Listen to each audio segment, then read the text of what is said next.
Hello my dear friends, मैं गगन कपूर एक बार फिर से आप सभी का वेलकम करता हूं। हम लोग पढ़ रहे हैं चैप्टर डेप्रिसिएशन और बहुत टाइम से स्टूडेंट्स की रिक्वेस्ट आ रही थी कि सर डेप्रिसिएशन को प्लीज जल्दी से कवर कर दीजिए क्योंकि ये एग्जाम में सभी बच्चों को इजी लगता है। तो आइए आज हम डिस्कस करते हैं डेप्रिसिएशन की one of the most important adjustment जिसे हम बोलते हैं change in the method of depreciation. पहले ये change in the method of depreciation हम डिस्कस किया करते थे अकाउंटिंग स्टैंडर्ड 6 की हेल्प से। अब अकाउंटिंग स्टैंडर्ड 6 विड्रॉ कर लिया गया है, लास्ट क्लास में भी मैंने आपको बताया था, और हम अब अप्लाई करने वाले हैं AS10। AS6 के कंपैरिजन में चेंज ऑफ मेथड की बातें जो AS10 में लिखी हुई हैं वो आसान है। तो टेक्निकली देखा जाए तो ये आसान हो गया है, बट प्रॉब्लम ऐसे जनरेट हो रही है कि जो पुराने क्वेश्चन हैं, जो पुराने मेथड के अकॉर्डिंगली हमारे पास अवेलेबल थे, अब हम उन्हें नए मेथड से जब सॉल्व करेंगे तो ये एक प्रॉब्लमेटिक बात हमारे लिए है। इसीलिए आपको इस वीडियो को आराम से पूरा सुनना पड़ेगा, समझना पड़ेगा, और अगर आपने स्किप किया और आपने एग्जाम में क्वेश्चन अटेम्प्ट कर लिया तो चांसेस हैं कि आप गलती कर देंगे। चलिए तो हम स्टार्ट करते हैं। सबसे पहले आपको हम लेके चलते हैं। ये जो आप स्क्रीन के ऊपर क्वेश्चन देख रहे हैं ये आपको बुक में नहीं मिलेगा, ये हम आपको वेबसाइट के ऊपर अपलोड करके दे देंगे, वहां से आप ले लीजिएगा।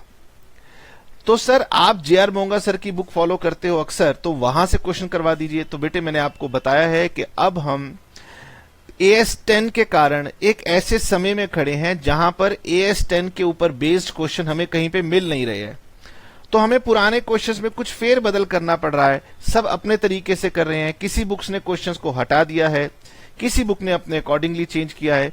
तो बहुत ज्यादा मटेरियल अवेलेबल मुझे नहीं लगा कहीं पर है, इसीलिए मैंने ये पुराने एग्जामिनेशन क्वेश्चंस लिए हैं और हम इनकी हेल्प से आपको समझाएंगे कि AS10 क्या कह रहा है। आइए, जब भी हम मेथड ऑफ डेप्रिसिएशन की बात करते हैं तो AS10 ये कहता है कि हमने आपके ऊपर कोई रोक नहीं लगाई, जो भी मेथड ऑफ डेप्रिसिएशन आपको पसंद हो आप वो लगा लीजिए। तो मैंने कहा जी ये बात तो आपकी ठीक है, लेकिन लोग ज्यादातर तो दो ही मेथड फॉलो करते हैं, एक SLM और एक WDV। इसीलिए हम SLM और WDV के ऊपर ज्यादा टाइम स्पेंड करते हैं। तो अगर आप चेंज ऑफ मेथड की बात कर रहे हैं तो दो ही बातें अभी हमारे सामने हैं कि पहले SSC SLM मेथड फॉलो कर रहा था और अब वो WDV मेथड फॉलो करना चाहता है। तो एक तो हमारे पास ये केस नंबर 1 आप देख सकते हैं। ये केस नंबर 1 बहुत सिंपल है, पहले हम इसी की बात करेंगे और फिर हम केस नंबर 2 के ऊपर आएंगे, और केस नंबर 2 में एक टेक्निकल पॉइंट आता है। तो पहले हम केस नंबर 1 की बात करते हैं कि जब SSC पहले SLM मेथड फॉलो कर रहा था और अब वो WDV मेथड फॉलो करना चाहता है तो क्या होगा। हमने पुराना एग्जामिनेशन पैटर्न जाकर के चेक किया तो ये जो क्वेश्चन नंबर 4 आपकी स्क्रीन पर दिखाई दे रहा है ये एग्जाम में कई बार आया हुआ था, इसीलिए हमने इस क्वेश्चन को पकड़ा है। आइए क्वेश्चन पढ़ते हैं, बहुत ही सिंपल ये क्वेश्चन है। क्वेश्चन कह रहा है कि XYZ limited purchased on 1st of January 2017 certain machinery for 1,94,000 and spent 6,000 on its erection. Okay. On 1st July 2017 additional machinery costing 1 lakh was purchased. यानी ईयर 2017 में आपने 2 मशीन खरीद ली। अभी तो हम मतलब माइंड के अंदर उसकी पिक्चर बना रहे हैं, फिर आराम से सॉल्व करेंगे। फिर सर क्वेश्चन कह रहा है 1st of July 2019, तो 18 कहां गया, यानी 18 में कोई ट्रांजैक्शन हुई नहीं। Okay sir, 1st of July 2019 उस दिन जो हमने मशीन परचेज की थी 1st जनवरी 2017 को, मतलब मशीन 1 जो हमने परचेज की थी उसे हमने ऑक्शन कर दिया, मतलब हमने सेल कर दिया, 1 लाख रुपीस हमें रियलाइज हो गया। उसी दिन हमने एक और मशीन खरीदी, यानी मशीन 1, मशीन 2, फिर मशीन 1 सेल होगी और मशीन 3 नहीं आ गई। डेप्रिसिएशन की यही प्रॉब्लम है कि वो बार बार मशीन आएंगी जाएंगी आएंगी जाएंगी, बस बड़ा ही जो है ना बोरिंग सा काम, रिपीटेटिव नेचर का काम इसमें होता है। Depreciation was provided annually on 31st December at the rate of 10% per annum on original cost. यानी वो कह रहा है कि भाई डेप्रिसिएशन हम प्रोवाइड करते थे, एक तो याद रखो डेट 31st December की होगी, ओके, और एक हम SLM मेथड फॉलो कर रहे थे। फिर उसके बाद यहां पर एक ऐसी बात है जो अगर आप इग्नोर कर देंगे तो आपको दिक्कत करेगी। नॉर्मली जब हम एसेट को सेल करते हैं तो बिगिनिंग डेट से लेकर के सेल की डेट तक का डेप्रिसिएशन लगाते हैं। बोलो हाँ या ना? लगाते हैं, हमने स्टेप्स में आपको बताया था। लेकिन यहां पर एग्जामिनर कहता है कि नहीं लगाना कपूर साहब, मैं कह रहा हूं नहीं लगाना। पढ़िए, यहां लिखा है no depreciation need be charged during the year of sale of machine for that part of the year when machine was used. इसका मतलब ये जो 1 जुलाई 2019 को आपने मशीन सेल की है, इस पर जनवरी से लेकर जुलाई तक का जो 6 महीने का डेप्रिसिएशन है वो आप चार्ज नहीं करेंगे, ये कहना चाहता है ये क्वेश्चन। अब हमारा बच्चा कहेगा सर क्यों नहीं चार्ज करेंगे? क्योंकि एग्जामिनर कह रहा है इसलिए नहीं चार्ज करेंगे, कंसेप्चुअली चार्ज करते हैं। मैंने एग्जामिनर से पूछा तुम ये ऐसी उल्टी पुल्टी बातें क्यों करते हो? वो बोले कपूर साहब देखो, आपको बच्चों को सिखाना चाहिए। आप एक बात बताएं कपूर साहब, क्या आप बच्चों को इनकम टैक्स का पेपर पढ़ाएंगे? मैंने कहा हाँ, सेमेस्टर 3 में पढ़ाएंगे। कह रहे तो इनकम टैक्स में जब हम डेप्रिसिएशन लगाते हैं तो वहां पर भी तो हम ये बात कहते हैं कि जब एसेट सेल हो जाए तो उस पर डेप्रिसिएशन मत लगाना। मैंने कहा लेकिन वो तो इनकम टैक्स की बात है। तो वो कह रहे हैं कि भैया बच्चे को अभी से सिखा दो ना, क्या दिक्कत है? अकाउंटिंग तो यही कहती है कि जितने पीरियड के लिए एसेट यूज हुआ उतने पीरियड के लिए आपको डेप्रिसिएशन लगाना चाहिए। लेकिन अगर एग्जामिनर आपको मना कर रहा है तो आपको एग्जामिनर की बात माननी पड़ेगी। इस क्वेश्चन में ये गलती होने का चांस है, इसको ध्यान रखेंगे। ठीक है सर, 17 हो गया, 18 हो गया, 19 हो गया। उसके बाद 2020 में क्या हो गया? 2020 में कंपनी ने अपना मेथड ऑफ डेप्रिसिएशन चेंज करके WDV मेथड अडॉप्ट कर लिया at the rate of 15% per annum. Okay, company ने SLM छोड़ के WDV अडॉप्ट कर लिया, रेट ऑफ डेप्रिसिएशन है 15% पर एनम। और show machinery account for the period of 2017 to 2020, यानी आपको 4 सालों का आपको मशीनरी का अकाउंट बना करके दिखाना है। हमने कहा ठीक है चलिए इसको बना देते हैं, इसमें कौन सी ऐसी बात है।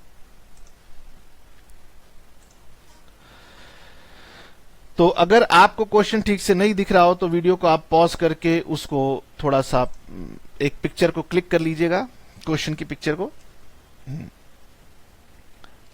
क्वेश्चन नंबर 4, आपको अगर क्वेश्चन का एक डायग्राम बनाना हो तो मैं रिकमेंड करता हूं कि आप डायग्राम बना लिया कीजिए जिससे आपको गलती ना हो। तो 2017, 18, 19 और 20,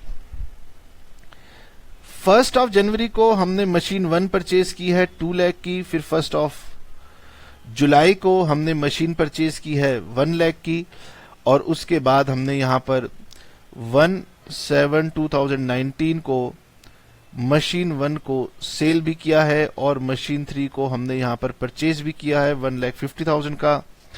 और फिर 2020 में हमने SLM मेथड को छोड़कर WDV मेथड को अडॉप्ट कर लिया है at the rate of 15% per annum. ये हमारा पूरा का पूरा क्वेश्चन है, बहुत सिंपल क्वेश्चन है। अगर ये क्वेश्चन एग्जाम में आ जाए तो इसका मतलब है कि आप भगवान भोले शंकर को सोमवार को जल चढ़ाते हैं, तभी इतना आसान क्वेश्चन आपके खाते में उन्होंने डाला है। ये बहुत ही आसान है। तो सर आसान है तो आइए इसको बनाते हैं। मैंने कहा बताओ अकेले अकेले बनाएं कि मिल के बनाएं? सर हम साथ साथ बनाएंगे और रेदर आप बनाओगे और हम उसको कॉपी करेंगे। चलिए जी कोई बात नहीं, हम बनाते हैं मशीनरी अकाउंट। और क्योंकि एसेट अकाउंट बनाते हुए हमें रिपीटेटिव स्टेप्स कई बार करने पड़ते हैं तो यहां पर गलती होने का स्कोप होता है, इसीलिए जागते रहना, बातों में कहीं खो मत जाना, स्टेप बाय स्टेप। सर हम मशीन अकाउंट को शुरू करेंगे। सबसे पहले यहां लिखेंगे 1 जनवरी 2017 को, यहां लिखेंगे टू बैंक और यहां पर आपको लिखना है मशीन 1। यानी जब भी हम क्वेश्चन बनाते हैं, क्वेश्चन में कई सारी मशीन्स होती हैं तो हम उनको मशीन 1 मशीन 2 करके नाम देते हुए चलते हैं। सर 1,94,000 की थी, बिल्कुल ठीक। अब जो भी एक्सपेंस आप एसेट के ऊपर करते हैं before the asset is put to use, यानी उसे इस्तेमाल में लाने से पहले आपने जो भी खर्चा उस मशीन पर किया है वो सब आपको उसके अंदर ऐड कर देना होता है। तो ये आपकी कॉस्ट यहां पर बनेगी 2 लाख रुपीस। सर इसी साल हमने 1 जुलाई को एक और मशीन परचेज की है तो हम यहां लिखेंगे टू बैंक मशीन नंबर 2 और ये मशीन हमने परचेज की है 1 लाख की। अब क्वेश्चन कह रहा है कि डेप्रिसिएशन आपको प्रोवाइड करना है annually on 31 December at the rate of 10% on original cost. तो इसका मतलब सर हम पहला डेप्रिसिएशन चार्ज कर देते हैं, यहां लिखेंगे बाय डेप्रिसिएशन, एक बार लिखेंगे मशीन 1 और एक बार लिखेंगे मशीन 2। अब आप चाहे तो नीचे वर्किंग नोट बना लीजिएगा, अदरवाइज मशीन 1 पर तो 2 लाख का 10% पूरा आएगा, लेकिन मशीन 2 पर 1 लाख का 10% और 6 मंथ का। सर हमारा मेथड है ओरिजिनल कॉस्ट। ओरिजिनल कॉस्ट में हम कॉस्ट के ऊपर डेप्रिसिएशन लगाते हैं, बिल्कुल ठीक बात है, लेकिन क्योंकि मशीन हमने जो परचेज की है वो हमने कुछ कम पीरियड के लिए यूज की है, इसीलिए हमने उसको हाफ किया है। तो सर ये हो गया हमारे पास कितना 10,000 और ये हो गया 5,000 हाफ, ये हो गया 25,000। सारा कुछ मैथमेटिकल है, मोनोटोनस है, कुछ नहीं, बस बार बार सर रिपीटेड लिखना पड़ता है। बाय बैलेंस कैरी डाउन, यहां पर भी मशीन 1 मशीन 2 दोनों का बैलेंस आपको अलग अलग लिखना है। मशीन 1 के अमाउंट में से मशीन 1 का डेप्रिसिएशन माइनस करके यहां आएगा, और मशीन 2 के अमाउंट में से मशीन 2 का डेप्रिसिएशन माइनस करेंगे तो यहां आएगा। सर मजाक करते हैं हमारे साथ। अरे बेटे कुछ बच्चे होते हैं वो कहते सर आपने ऐसा बताया नहीं था। लीजिए ये हो गया 2,75,000 और मेरा ईयर 1 कंप्लीट हो गया। अब सर क्वेश्चन में 2018 में कुछ हुआ ही नहीं, तो बस balance brought down machine 1 machine 2 180 और 95।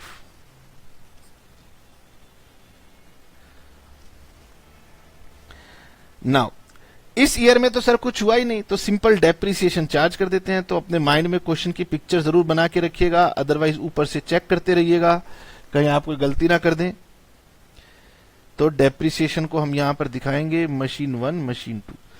क्योंकि हमारा ओरिजिनल कॉस्ट मेथड है, इसीलिए आपको ध्यान रखना है ओरिजिनल कॉस्ट में डेप्रिसिएशन जो होता है वो कॉस्ट के ऊपर लगाते हैं, गलती मत करना।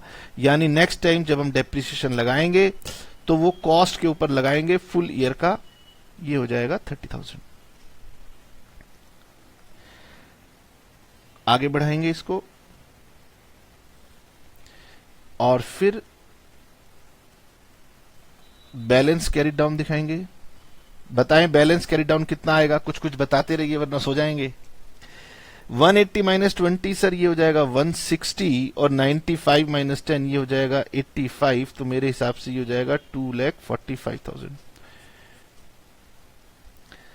यहां लिखेंगे 2 balance brought down machine 1 machine 2 160 और 85।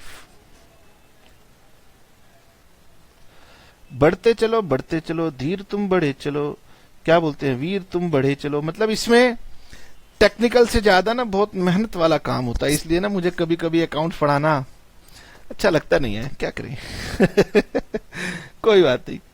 अब यहां पर क्वेश्चन कह रहा था कि 1 जुलाई को हमने मशीन नंबर 1 को सेल कर दिया। तो देखिए जब आप मशीन को सेल करते हैं तो याद रखिए सबसे पहला काम होता है कि आपको डेप्रिसिएशन चार्ज करना होता है up to the date of sale. इस क्वेश्चन में कहा है कि मत चार्ज करना, मगर मैंने आपको याद दिलाया है, वरना कुछ बच्चे ऐसे कहेंगे कि सर क्वेश्चन नंबर 4 में जब आपने एसेट सेल किया था तो डेप्रिसिएशन लगाना भूल गए थे, क्यों नहीं लगाया था, अगली बार क्यों लगा दिया। अरे भाई क्वेश्चन नंबर 4 में एग्जामिनर मना कर रहा है इसीलिए नहीं लगाऊंगा। हाँ सर हाँ याद है। अरे अभी तो आपको सब कुछ याद रहेगा, बाद में आप मुझसे तंग करोगे। अब सर इसको सेल कर दीजिए, कितने में, 1 लाख रुपीज में, ठीक है।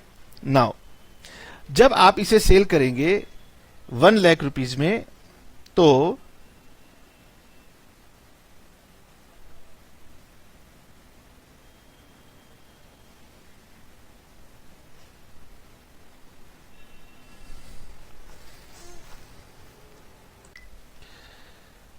और यहां पर आप लिखेंगे bye P&L loss on sale, ये हो गया हमारे पास कितना 60,000। या हमारे आंसर में लॉस ऑन सेल 50 आ रहा है तो हम इसे करेक्ट कर देंगे, ये टाइपिंग मिस्टेक होगी, हम ठीक कर लेंगे। उसके बाद 1 जुलाई को हमने एक और मशीन परचेज कर ली। टू बैंक, मशीन 3 नाम देंगे। कितने की है ये हमारे पास? 1,50,000। अब सर 31 ऑफ दिसंबर 2019 को हम चार्ज करेंगे डेप्रिसिएशन मशीन 2 पर, मशीन 3 पर। मेथड चल रहा है SLM। मशीन 2 की कॉस्ट थी हमारी 1 लाख, तो उसका 10% हो जाएगा 10,000। मशीन 3 हमारी है 1,50,000 की, रेट है 10%, लेकिन ये लगेगा 6 मंथ का। हाँ सर, ये हो गया। अब balance carried down, machine 2, machine 3, बताएं कितना आ रहा है? तो ये सर 75 और ये आ रहा है 142,500।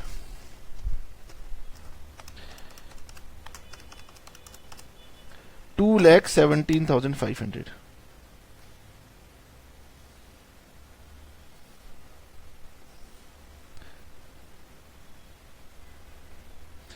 तो डेप्रिसिएशन के क्वेश्चंस में बेटे सबसे ज्यादा परचेज सेल के अंदर रिपीटेटिव्स काम की वजह से आपसे मिस्टेक ना हो, इसलिए आपने बहुत कंसंट्रेशन से काम करना होता है। अब वो घड़ी आ गई जिसका हमें था इंतजार, वो घड़ी आ गई। लो जी, इस ईयर में जा करके एग्जामिनर हमसे एक एडजस्टमेंट करवाना चाहता है, बट प्रॉब्लम यह है कि उसके लिए वो हमसे बहुत ज्यादा मेहनत करवाता है। हमें इस बात से उससे नाराजगी है कि सीधा छोटा सा क्वेश्चन बना दिया करो। यहां पर लिखा है कि 2020 में कंपनी ने मेथड चेंज कर दिया डेप्रिसिएशन का और WDV मेथड अडॉप्ट कर लिया। ओके, अब यहां पर मैं आपको बताता हूं कि मैंने यहां पर नोट्स बना के लिखा हुआ है कि जब AS10 आया है तो AS10 ये कहता है कि depreciation method applied to an asset should be reviewed at least at each financial year end, यानी आप डेप्रिसिएशन मेथड को हर साल के एंड में रिव्यू करते रहिएगा। If there has been a significant change in the expected pattern of consumption of future economic benefits embodied in the asset, the method should be changed to reflect the change pattern। Sir ये क्या कह रहा है? हर साल के and में क्या हम रिव्यू करते रहें? वो कह रहे हैं कि देखिए, एसेट जो आपने लिया है वो इसलिए लिया है कि भविष्य में आप उसका फायदा उठाएंगे। तो भविष्य में होने वाले उसके फायदे अगर आपको लग रहा है कि वो बदल रहे हैं, तो आपको ये लगता है कि ये सिग्निफिकेंट बदलाव हैं, मतलब इसे इग्नोर नहीं करना चाहिए, तो आपको अपना मेथड बदल लेना चाहिए। मतलब ये कि पहले मुझे लगता था कि भाई मेरे एसेट में जो घिसावट आ रही है वो हर साल बराबर आती है, लेकिन 2-3 सालों के बाद मुझे पता चला कि यार मैं तो गलत सोच रहा था, मैंने जो एस्टिमेट किया था वो गलत था। मेरा एसेट अब बहुत तेजी से डिटेरोरिएट करने वाला है। अब वो डिटेरोरिएट करने वाला है तेजी से, तो इसका मतलब जो आप फिक्स्ड कंजम्पशन या फिक्स्ड यूटिलिटी सोच रहे थे वो आज आपको गलत लगने लगी है, तो आप अपना मेथड चेंज कर लीजिए। और यहां पर AS10 अब ये कहता है कि जब आप इसे चेंज करेंगे तो आप इसको अकाउंट फॉर करना as change in accounting estimate in accordance with AS5। कह रहा है कि जब आप डेप्रिसिएशन लगाना शुरू करते हो तो आप अनुमान लगाते हो कि मेरा एसेट इतने साल चलेगा, इसकी एस्टिमेटेड लाइफ इतनी होगी, इसकी घिसावट हर साल बराबर रहेगी या आने वाले समय में ये तेजी से गिरेगा। ये सब आपका एस्टिमेट था। अगर ये एस्टिमेट आपको आज ईयर के एंड पे लगता है बदल रहा है तो सिग्निफिकेंट है, तो आप अपना मेथड बदल लो, लेकिन इसे आप AS5 की तरह ट्रीट करोगे, पहले की तरह AS6 की तरह ट्रीट नहीं करोगे। यानी आपका एस्टिमेट चेंज हुआ है, और एस्टिमेट चेंज होने पर AS5 के अंदर जाके हमने ढूंढा कि क्या लिखा है। तो AS5 ये आपके कोर्स का पार्ट नहीं है, लेकिन इसका ये पैराग्राफ आपके लिए बहुत इंपॉर्टेंट है। यहां लिखा है कि जब भी चेंज होगा अकाउंटिंग एस्टिमेट में, सबसे पहली बात आप उसे अकाउंट फॉर करोगे प्रोस्पेक्टिवली एंड नॉट रेट्रोस्पेक्टिवली। यानी कि अब आप प्रोस्पेक्टिवली यानी आगे से इसका बदलाव करोगे, पीछे से बदलाव नहीं करोगे। AS6 में रेट्रोस्पेक्टिवली बदलाव होता था। इसका मतलब यह हो गया कि अगर हमारे इस किसी क्वेश्चन के अंदर कहीं रेट्रोस्पेक्टिव वर्ड आपको दिख जाए तो उसे काट देना, यानी वो पुराना क्वेश्चन है, हमसे गलती से वो हटने से रह गया, तो हमने जहां जहां रेट्रोस्पेक्टिव वर्ड था पहले पहले उसको हटा दिया। सर मेरे पास एक बुक पड़ी है, उसमें रेट्रोस्पेक्टिव वर्ड लिखा हुआ है, इसका मतलब वो बुक पुरानी है, आपने उसको फॉलो नहीं करना। अब एज ऑन 2021 जो ये मैं वीडियो बना रहा हूं, इसमें ये लिख दिया गया है कि अब से चेंज इन द मेथड हो, एसेट की यूजफुल लाइफ में चेंज हो या कोई और सिग्निफिकेंट बदलाव एसेट में लग रहे हो, वो सब प्रोस्पेक्टिवली डील होंगे। ठीक है, यानी आगे से नया मेथड लगा दो। अब नया मेथड लगाने के लिए वो ये कहता है whenever there is change in the method of depreciation या उसकी यूजफुल लाइफ में चेंज आ जाए, रिमेनिंग कैरिंग अमाउंट, ये है रिमेनिंग कैरी अमाउंट, इसको बोलते हैं रिमेनिंग, क्योंकि आज जब बदलाव हो रहा है तो ये है मेरा कैरिंग अमाउंट। इसका मतलब ये जो मेरी ओपनिंग WDV है, इसी को उसने नाम दिया है carrying amount, should be depreciated. इसको अब भविष्य में आपने इसको डेप्रिशिएट करना है over the remaining useful life. तो यानी कि अब यहां पर एग्जामिनर को यह बताना चाहिए था कि भाई अब इस एसेट की रिमेनिंग लाइफ कितनी बची है, और फिर न्यू मेथड ऑफ डेप्रिसिएशन के अकॉर्डिंगली यह काम कर देना चाहिए था। यानी मैं 2017 से चल रहा हूं, 17 कंप्लीट हो गया, 18 कंप्लीट हो गया, 19 कंप्लीट हो गया, अब मैं 20 में आ गया। तो ये जो मेरी मशीन 2 है ये ज्यादा पुरानी है, मशीन 3 मेरे पास नहीं है। इसका मतलब अब क्वेश्चन को मुझे बताना चाहिए था कि भाई मशीन 2 की रिमेनिंग लाइफ कितनी है, मशीन 3 की रिमेनिंग लाइफ कितनी है, यह क्वेश्चन को बताना चाहिए था।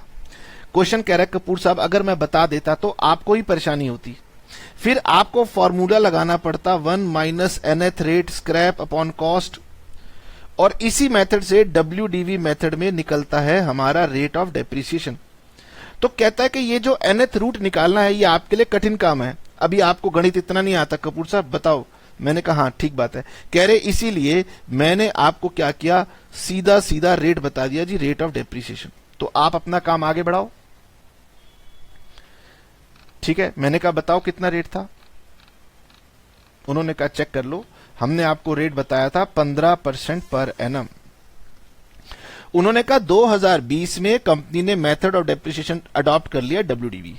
तो मैंने कहा भाई तो फिर मुझे remaining useful life, scrap value वो सब बता दो। उन्होंने कहा कपूर साहब एकदम मुंह बंद कर लो, आपको दिक्कत होगी बताऊंगा तो, इसलिए मैं आपको बता रहा हूं कि रेट ही निकाल के दे दिया ना 15% per annum straight line method से, तो काम आसान हो गया।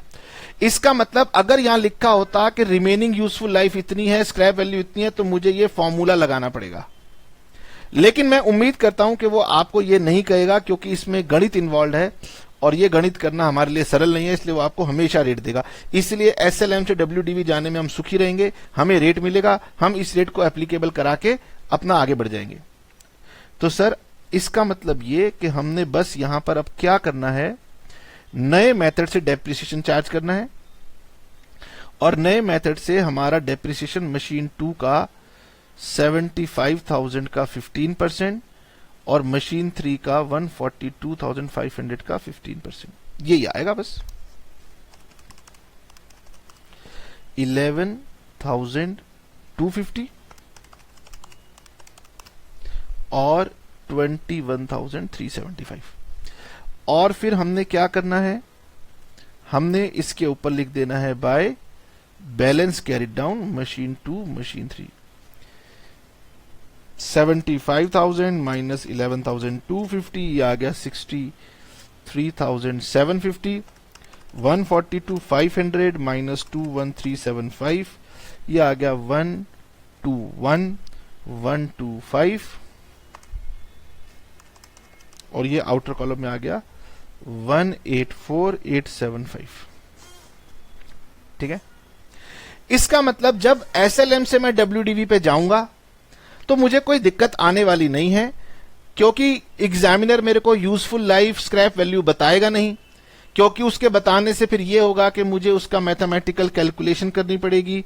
वो अक्सर देखा गया डेप्रिसिएशन में ये कैलकुलेशन मुझसे करवाता ही नहीं है। इसका मतलब सबसे सिंपल क्वेश्चन तो ये हुआ कि हम SLM से WDV में शिफ्ट कर जाएंगे। ठीक है सर, ठीक है।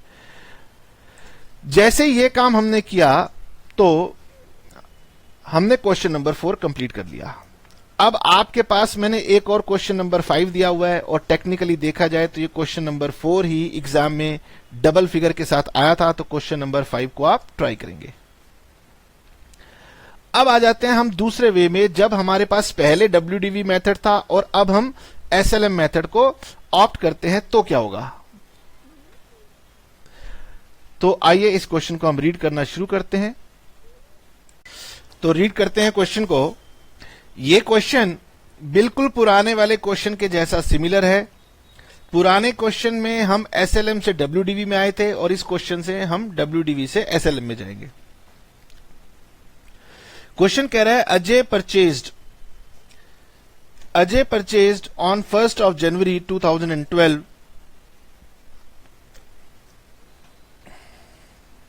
एक सेकंड रुकिए। certain machinery for 1,94,000, spent 6,000 on its erection. On 1st July 2012 additional machinery costing 1 lakh was purchased. बिल्कुल ठीक है, वहां 2015 था और यहां पर 2012 है। फिर सर 2013 में कोई ट्रांजैक्शन नहीं है, 2014 में फिर यही लिखा हुआ है कि 1st of July 2014 को हमने मशीन 1 को सेल कर दिया 1 लाख का और एक न्यू मशीन 150 की परचेज कर दी। अगली लाइन भी बिल्कुल सेम है कि depreciation was provided annually on 31st December at the rate of 15% per annum on WDV of machinery. यहां पर फिर वही टेक्निकल बात लिखी हुई है कि no depreciation need to be provided when machinery sold और auction for that part of the year in which the sale और auction took place, but for rest of the machinery depreciation is provided on time basis. देख रहे हैं question, examination question है। मैंने, आप ये मत कहना सर सेम क्वेश्चन दोबारा क्यों ले लिया, एग्जामिनेशन क्वेश्चन है। इन 2015 however Ajay changed this method of providing depreciation, जो पुराना मेथड था WDV का वो उसने चेंज कर लिया, and adopted the method of providing depreciation at the rate of 10% on the original cost of machinery. अच्छा, इसके अंदर आगे लिखा हुआ है with effect from 1st January 2012। ये आप काट दीजिए, ये मुझे काटने से रह गया है, मैं इसको काट दूंगा। ठीक है, क्वेश्चन के अंदर मॉडिफिकेशन की जाएगी और मॉडिफिकेशन करने के बाद में ये लाइन हट जाएगी, यहां तक रहेगा जहां तक मैंने हाईलाइट किया हुआ है कि Ajay change this method of providing depreciation and adopted the method of providing 10% depreciation on original cost of the machinery. ठीक है, यानी सर वो WDV से ओरिजिनल कॉस्ट के ऊपर आ रहा है और यही क्वेश्चन अब आपने मेरे साथ साथ ऑब्जर्व करना है कि ये कैसे होगा। चलिए तो हम शुरू करते हैं और हम आपके साथ अब बात करने जा रहे हैं क्वेश्चन नंबर 6 की।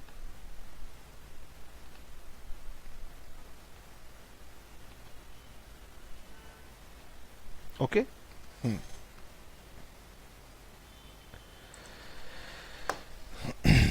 सर तो पहले तो वही वाला काम सब दोबारा करना पड़ेगा, क्या कर सकते हैं, मजबूरी है। अब मैं डायग्राम दोबारा नहीं बना रहा क्योंकि डायग्राम तो हमारे पास ऑलरेडी बना हुआ है, हमारे माइंड में ही डायग्राम है सर।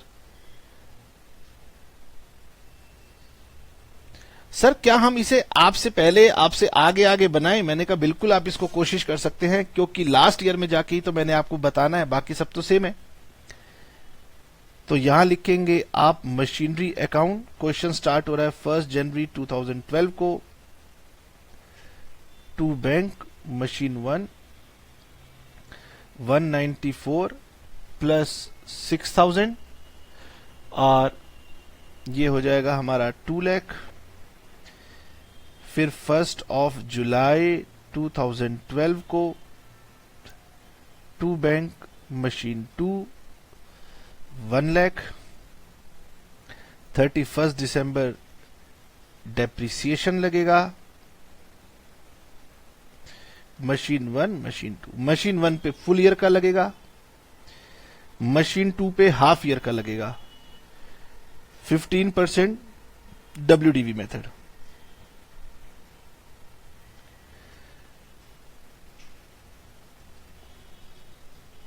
उसके बाद balance carry down, machine 1 machine 2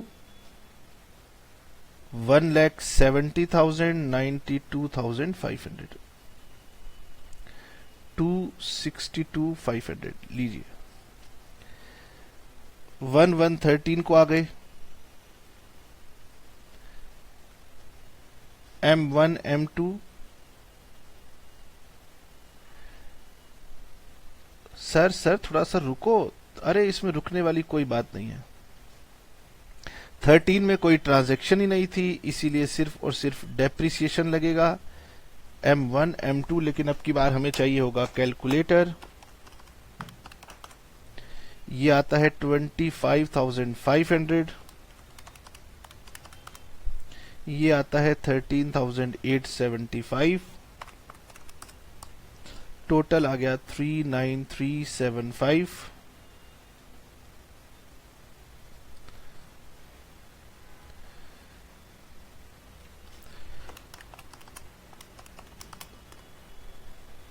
$144,500,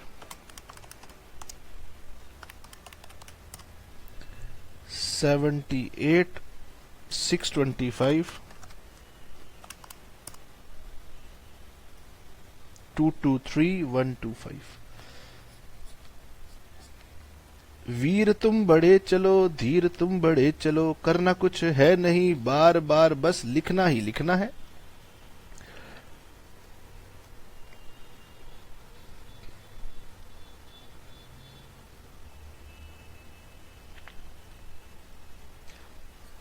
इसे लिखने में भले आपका टाइम लगे, लेकिन आपको मार्क्स लेने हैं, इसलिए लिखना पड़ेगा।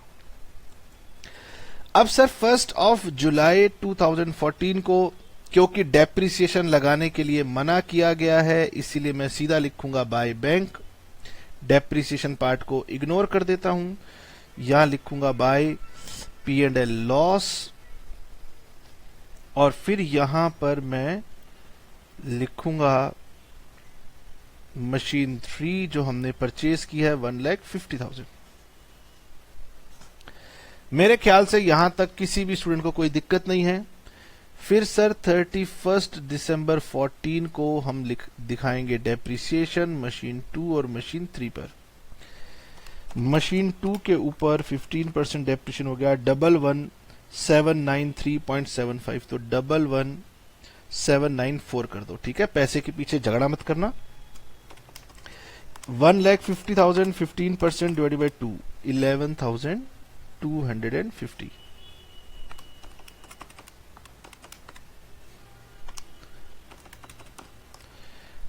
$23,044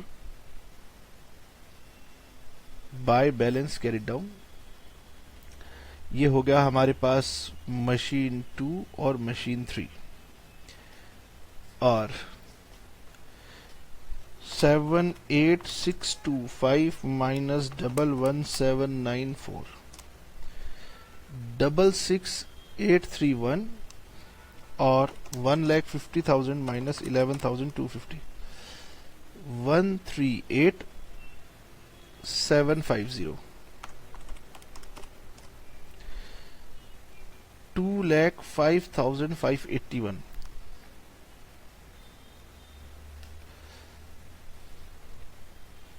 आइए जी, अब हमारे पास ईयर आ गया जब हमने मेथड को चेंज करना है। और अब सभी स्टूडेंट्स मेरी बात को ध्यान से सुनेंगे कि मैं क्या कह रहा हूं। ओके, नाउ AS10 कहता है कि जब भी आप चेंज करेंगे, जब भी आप मेथड चेंज करेंगे, तो आपको AS5 फॉलो करना है। AS5 कहता है जो भी आपका कैरिंग अमाउंट है वो आप रिमेनिंग यूजफुल लाइफ में डिस्ट्रीब्यूट कर दीजिए। अब देखिए मेरे पास कैरिंग अमाउंट मशीन 2 और मशीन 3 के अवेलेबल है, और न्यू मेथड हो गया है मेरा SLM। तो बेटे ये क्वेश्चन जो मैं करवा रहा हूं ये पुराने एग्जामिनेशन के क्वेश्चंस हैं। अब मैं ये उम्मीद करता हूं जब आपको क्वेश्चन आएगा तो अब वो ऐसे लिखेगा कि इस एसेट की जो पुराना एसेट है इसकी रिमेनिंग यूजफुल लाइफ वो ऐसे लिखेगा, मान लीजिए रह गई है 6 इयर्स, और 6 इयर्स के बाद इसकी रेजिडुअल वैल्यू हो जाएगी मान लीजिए 636, ऐसे लिखेगा। क्यों सर, आपको क्यों लगता है वो ऐसा लिखेगा? क्योंकि एसएलएम मेथड में हम क्या करेंगे, carrying amount minus residual value divided by remaining life, ये लगा के अपना न्यू डेप्रिसिएशन कैलकुलेट करेंगे और वहां दिखाएंगे। मैं आपको हो सका तो नेक्स्ट क्लास में जो सीए इंस्टीट्यूट है उसके जो स्टडी मटेरियल है वहां से क्वेश्चन दिखाऊंगा। वहां से मैंने देखा है कि जब डब्ल्यूडीवी से एसएलएम मेथड में जाएंगे तो वो आपको बताएगा कि भाई रिमेनिंग लाइफ इतनी रह गई है, स्क्रैप वैल्यू इतनी रह गई है, तो उसके अकॉर्डिंगली आप न्यू डेप्रिसिएशन कैलकुलेट कर लेंगे। सर ये डब्ल्यूडीवी में क्यों नहीं बताया था पिछली बार? क्योंकि उसमें कैलकुलेट करने के लिए मैथमेटिकल कॉम्प्लिकेशन थी, इसीलिए हम उम्मीद कर रहे हैं कि एसएलएम में वो आपको बता देगा।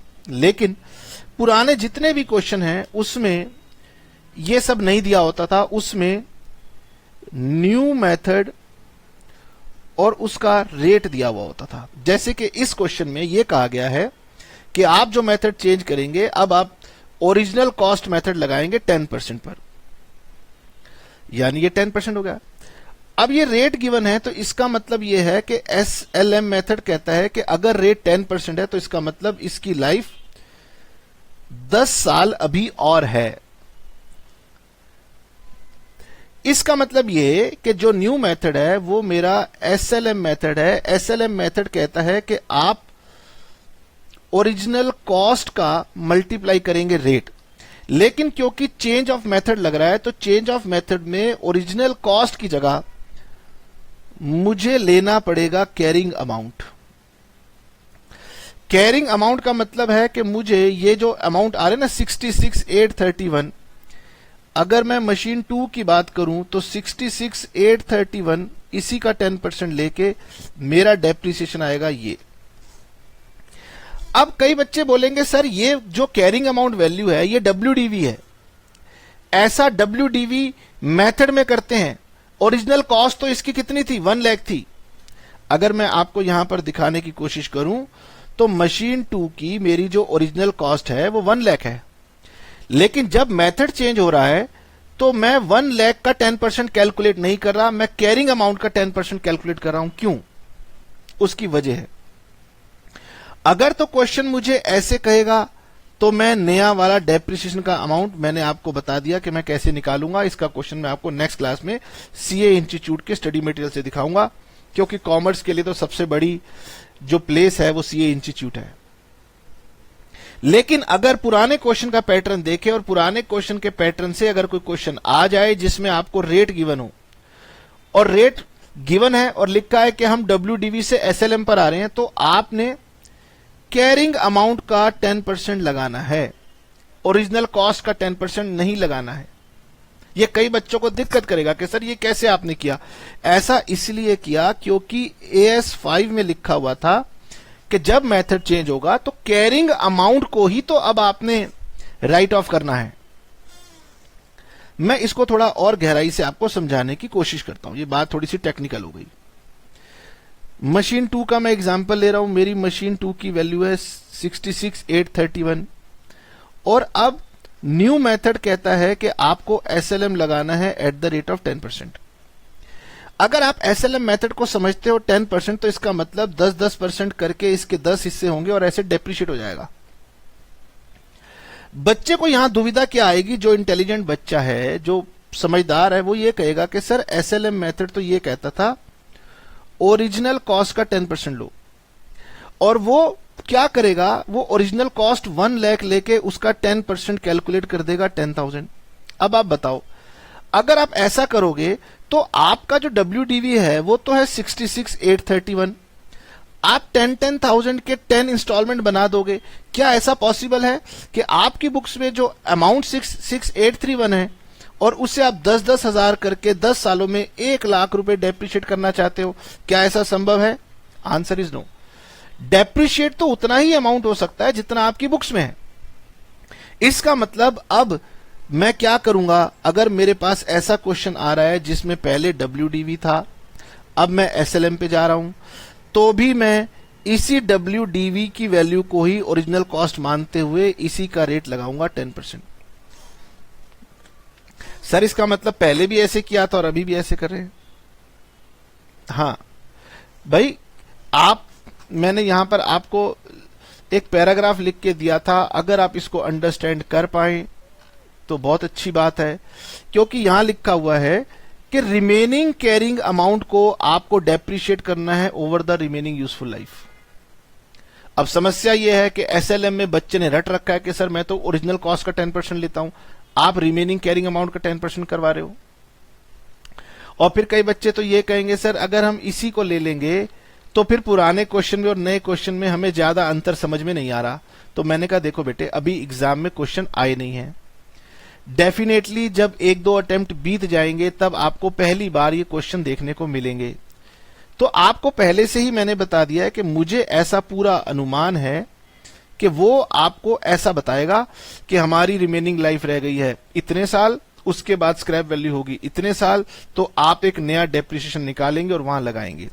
लेकिन अभी जो पुराने क्वेश्चंस बुक्स ने मॉडिफाई किए हैं उसमें उन्होंने रेट मेंशन कर दिया है, और SLM मेथड में बच्चा ओरिजिनल कॉस्ट के ऊपर डेप्रिसिएशन लगा देगा चेंज होने के बाद, जो कि गलत हो जाएगा, तो उसको कैरिंग अमाउंट पे लगाना है। ऐसा क्यों? क्योंकि अब यही अमाउंट तो मुझे डेप्रिशिएट करना है, तो ये 10-10% करते करते 10 सालों में डेप्रिशिएट हो जाएगा। अगर आपने 1 लाख पर लगा दिया तो गलत हो जाएगा। इसीलिए अब यहां पर थोड़ी सी अनयूजुअल सिचुएशन मेरे सामने है, और मैं इसको यहां लिख देता हूं कि 31 दिसंबर 2015 को जो मैं डेप्रिसिएशन न्यू मेथड SLM पे लगाऊंगा, वो SLM में ओरिजिनल कॉस्ट लिया जाता है, लेकिन चेंज ऑफ मेथड में नोट कर लो, चेंज ऑफ मेथड में भी मैं इसी के ऊपर लगाने को मजबूर हूं। अभी 66831 का 10% और 138750 का 10%, 6683 और 13875। अगर बच्चे ने गलती से इसको 1 लाख का 10% ले लिया 10,000 और इसको 1,50,000 का 10% ले लिया, तो वो गलत हो जाएगा उसका।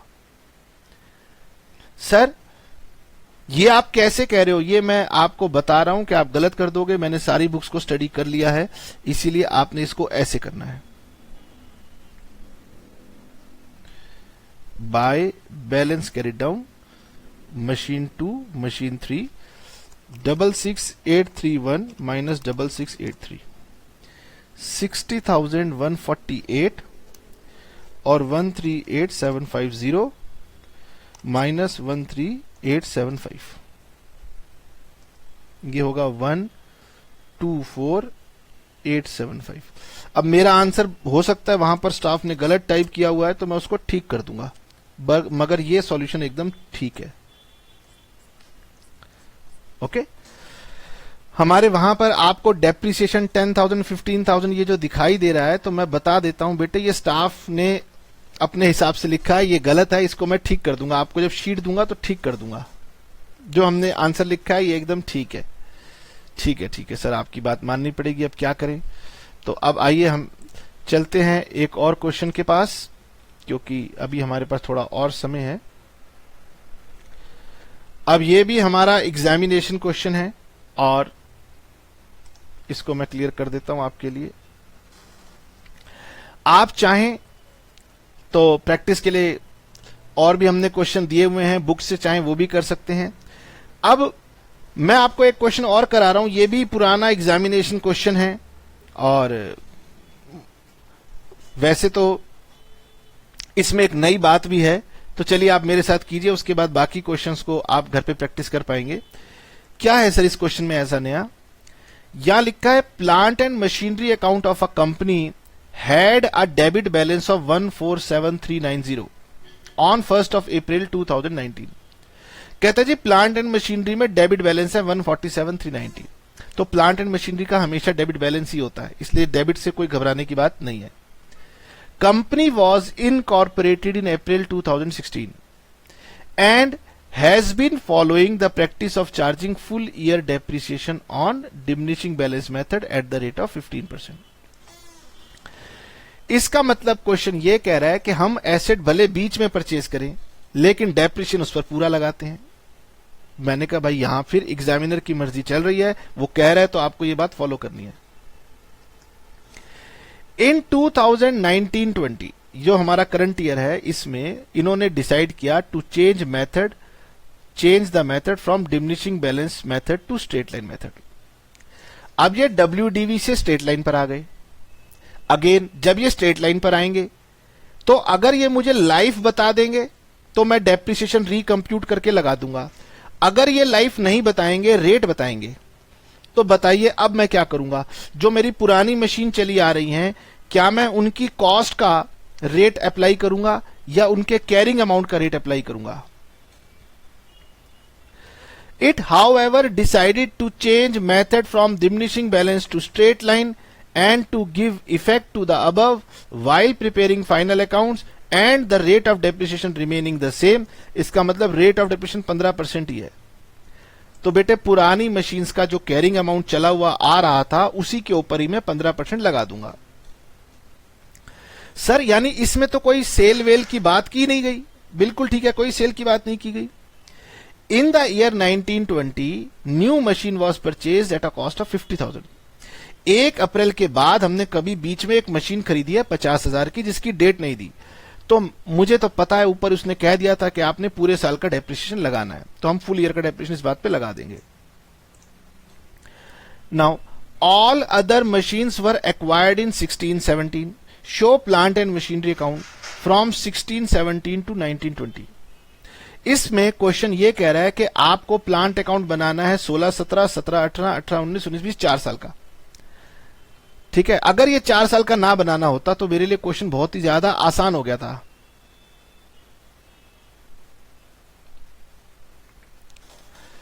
तो ये क्वेश्चन नंबर 7, इसको आप पिक्चर को क्लिक कर लीजिए और फिर हम इसको बनाते हैं।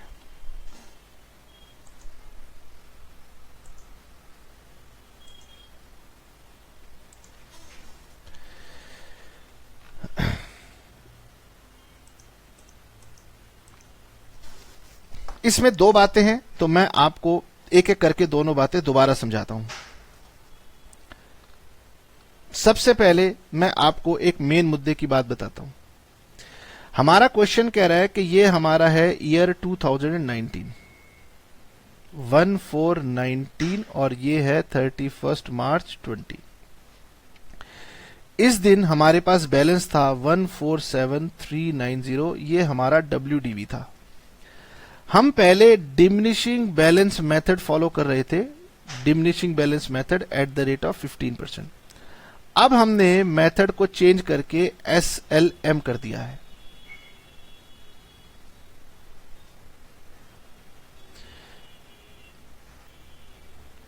ओके,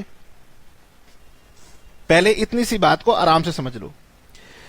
मैंने आपसे यह कहा कि क्वेश्चन आपको यह बताएगा कि जी जो पुराने एसेट हैं उनकी रिमेनिंग लाइफ बताएगा, रिमेनिंग रेजिडुअल वैल्यू बताएगा। तो हम अपना फॉर्मूला लगाएंगे 1,47,390 minus residual value upon useful life. ये करेंगे और हमारा तब न्यू मेथड का डेप्रिसिएशन निकल के आएगा। ऐसा नए क्वेश्चन आने की मुझे पूरी उम्मीद है। लेकिन सर इस क्वेश्चन में अभी, क्योंकि ये पुराने क्वेश्चन है, मॉडिफाइड क्वेश्चन है, इस क्वेश्चन में तो ये लिखा गया है कि आपने SLM लगाना है और रेट आपने सेम रखना है। अब SLM मेथड तो ये कहता है कि आपने डेप्रिसिएशन ओरिजिनल कॉस्ट का 15% लगाना है। हमने एक न्यू मशीन परचेज की है 50,000 की, तो जिस साल हम न्यू मशीन परचेज करते हैं उस कॉस्ट का 15% हम ले लेते हैं। लेकिन सर जो पुरानी मशीन चली आ रही हैं, इन पर जो हमने मेथड चेंज किया है उसका डेप्रिसिएशन अब मैं SLM में कैसे निकालूंगा। तो अब AS5 कहता था कि आपको रिमेनिंग अमाउंट को डेप्रिशिएट करना होता है, इसीलिए अब मेरी मजबूरी है कि मैं पुरानी मशीन का जब डेप्रिसिएशन कंप्यूट करूंगा तो इसी 1,47,390 का 15% निकालूंगा। ओके, पहले मैं आपको यह बना के दिखाता हूं। फिर मैं आगे बढ़ूंगा, क्योंकि कंसेप्ट को समझना जरूरी है कि पुराने क्वेश्चन की वजह से मुझे क्या एडजस्टमेंट करनी पड़ रही है। अगर सिर्फ 2019 का बनाना हो तो मैं यहां लिखूंगा टू बैलेंस ब्रॉट डाउन 147,390, यहां लिखूंगा टू बैंक 1,50,000 और यहां लिखूंगा मैं बाय डेप्रिसिएशन ओल्ड मशीन का 147,390 का 15% और न्यू मशीन का 1,50,000 का 15%। कुछ बच्चों को लगेगा कि सर आपने तो ये WDV मेथड लगा दिया।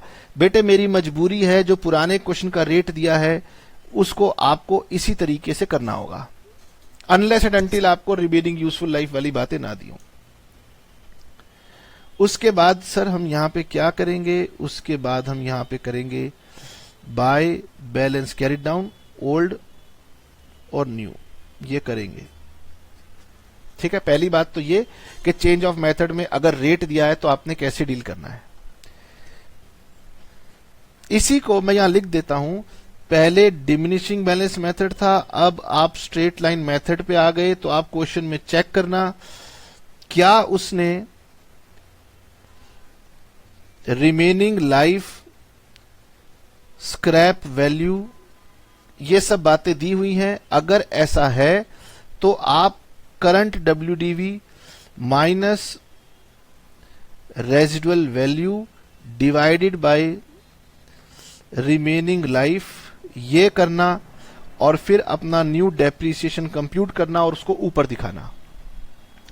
अगर सर हमें ये ना दिया हुआ हो, हमें रेट दिया हुआ हो, तो फिर आपने क्या करना है, न्यू डेप्रिसिएशन जब आप निकालेंगे तो आप WDV इंटू रेट ही निकालेंगे, आप ओरिजिनल कॉस्ट मत ले लेना। ठीक है, समझ में आया तो ठीक है, नहीं तो थोड़ी सी प्रैक्टिस करेंगे तो अपने आप समझ जाएंगे। अब वापिस आता हूं, इस क्वेश्चन में था क्या। इस क्वेश्चन में एक नई बात थी। ये क्वेश्चन कह रहा था, कपूर साहब मैंने आपको बैलेंस दिया 1 जनवरी 2019 का। मैंने कहा ठीक है, लेकिन वो कह रहा है कि आपने क्वेश्चन बनाना है पीछे से।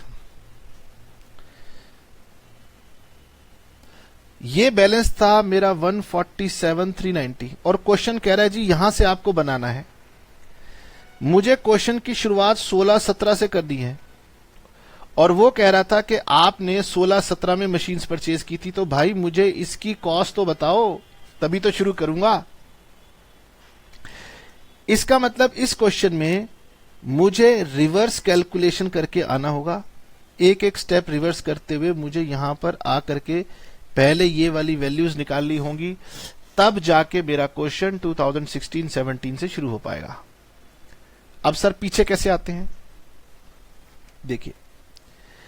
अगर मैं आपसे ये कह दूं इस दिन मेरी वैल्यू है 1,47,390, तो इस दिन की वैल्यू क्या होगी, आगे की वैल्यू बताओ कैसे होगी। अगर आप आगे की वैल्यू निकाल लेंगे तो पीछे की वैल्यू निकालने के लिए आपको आना पड़ेगा रिवर्स। देखिए, अगर मैं आपसे पूछूं क्या मुझे आप 1920 का डेप्रिसिएशन बता सकते हो, तो आपका जवाब होगा सर इसको मल्टीप्लाई कर दो 15% से। इसका मतलब जो भी मेरी ओपनिंग वैल्यू है उसका 15% डेप्रिसिएशन है। अगर 15% डेप्रिसिएशन है तो इसका मतलब जो मेरी क्लोजिंग वैल्यू है वो होगी 85%। ठीक है, नाउ मेरी एंड की जो WDV होती है वो होती है opening WDV into 100 minus rate of depreciation. मेरे करंट केस में ये हो जाएगी ओपनिंग WDV का 85%, अगर करंट रेट मेरा 15% है तो। ठीक है, तो आगे चलना हो, आगे की वैल्यू चाहिए हो तो आप इस तरीके से निकालते हैं। सर अगर मुझे एंड की वैल्यू दी हुई है और मुझे ओपनिंग WDV निकालनी है, तो फिर इसका मतलब ये आपका यहां आएगा। जब ये यहां आएगा तो इसका मतलब हो जाएगा opening WDV is equal to closing WDV divided by 85%। ये 1 ईयर बैक हुआ और इस तरह से आपको 1 ईयर, 2 ईयर, 3 ईयर बैक आना पड़ेगा, तब आपको ये वाली वैल्यू मिल जाएगी। इसका मतलब अगर 1419 को ये थी और मैं 1418 की वैल्यू ढूंढना चाहता हूं तो वो हो जाएगी WDV एज ऑन 1419 को डिवाइडेड कर दो 85% से, यानी 147390 को डिवाइड कर दो 85% से, 147390 डिवाइडेड बाय 0.85, ये आ गई 173,400, यानी ये वाली वैल्यू मेरी रही होगी 173,400। सर एक बार और बैक लाओ, यानी 1/4/2017 को मेरी वैल्यू रही होगी 173,400 डिवाइडेड बाय 0.85, 85% 0.85, तो सर ये वाली वैल्यू आ गई होगी आपकी 2,04,000। और अगर आपको 1/4/2016 को वैल्यू चाहिए तो आपको 2,04,000 डिवाइडेड बाय 0.85 करना होगा, ये आ गई सर 2,40,000। अब ये मैथमेटिकल था, क्वेश्चन के अंदर एक वैल्यू छुपा दी गई थी, तो आपको थोड़ा सा अकाउंटिंग कंसेप्ट के बियॉन्ड मैथमेटिक्स लगा के उस वैल्यू को ढूंढ लेना है। सर इसे करने का कोई और तरीका भी हो सकता था? यस, इसे करने का एक तरीका और हो सकता था। ये है 16, ये है 17, ये है 18, ये है 19 और ये वैल्यू दी है 147,390 और ये मुझे है ढूंढनी। मैथमेटिक्स कहता है कपूर साहब अगर आपको कोई वैल्यू ढूंढनी हो तो उसको गणित लगाने का सबसे सरल तरीका होता है इस वैल्यू को आप लेट कर लो 100। इसका मतलब अगर मैं ये मान लूं कि 1/4/2016 को मेरी कॉस्ट थी 100, तो मेरा डेप्रिसिएशन लगा होगा 15 रुपए और 1/4/17 को मेरी वैल्यू हो गई होगी 85। फिर डेप्रिसिएशन लगा होगा इस पर 15%, 12.75, यानी 1/4/18 को मेरी वैल्यू हो गई होगी 72.25। फिर एक और डेप्रिसिएशन लगा होगा एट द रेट ऑफ 15%, 10.8375, यानी कि मेरी 1419 को जो वैल्यू बची होगी वो 61.4125 होगी। अगर आपको परसेंटेज पसंद है तो ये परसेंटेज समझ लीजिए। इसका मतलब ये वाली वैल्यू अगर 61.4125% है तो 100% वैल्यू कितनी आएगी? तो सर इसके लिए जिन बच्चों का गणित अच्छा है वो सीधा सीधा काम करेंगे कि सर कॉस्ट निकालने के लिए 147,390 को डिवाइड कर देंगे 61.4125 से और मल्टीप्लाई कर देंगे 100 से।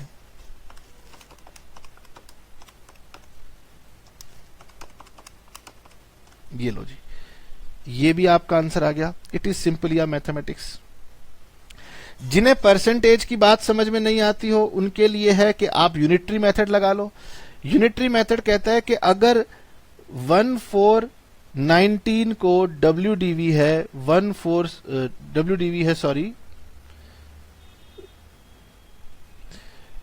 61.4125 तो उसकी कॉस्ट रही होगी 100। अगर WDV 1 है तो कॉस्ट हो जाएगी 100 बाय 61.4125 और अगर WDV रही है 147,390 तो कॉस्ट हो जाएगी 2,40,000। ऐसा सवाल जिसमें आपको पुरानी कॉस्ट निकालनी पड़े, ऐसे पुराने 10 ईयर में जाके देखने पर पता चलता है कि 10 सालों में 2 बार या 3 बार ऐसे क्वेश्चन आए हैं जिसमें एक सिंपल मैथमेटिक्स लगता है। बीकॉम ऑनर्स में आए हैं, हालांकि प्रोग्राम में नहीं आए हैं, ऑनर्स में आए हैं। अब सर जब ये मिल गया तो क्वेश्चन बहुत ही सिंपल हो गया। अब तो करना क्या है, अब बस क्वेश्चन को शुरू करना है और अब हम बना देंगे इसको। क्वेश्चन तो आपको मैं पहले ही पूरा का पूरा समझा चुका हूं। यहां बनाए मशीनरी अकाउंट 1416 को यहां लिखेंगे टू बैंक 240। एग्जामिनर पूछ रहा है कपूर साहब मैंने तो दिया नहीं था, आपने निकाला कहां से? वर्किंग नोट का नंबर लिख देना। अब मैं इसको जल्दी जल्दी बनाता हूं। 31 मार्च 17 को डेप्रिसिएशन हो जाएगा 36,000, बैलेंस कैरी डाउन हो जाएगा 2,04,000। 1417 को बैलेंस ब्रॉट डाउन 2,04,000। डेप्रिसिएशन हो जाएगा 30,600।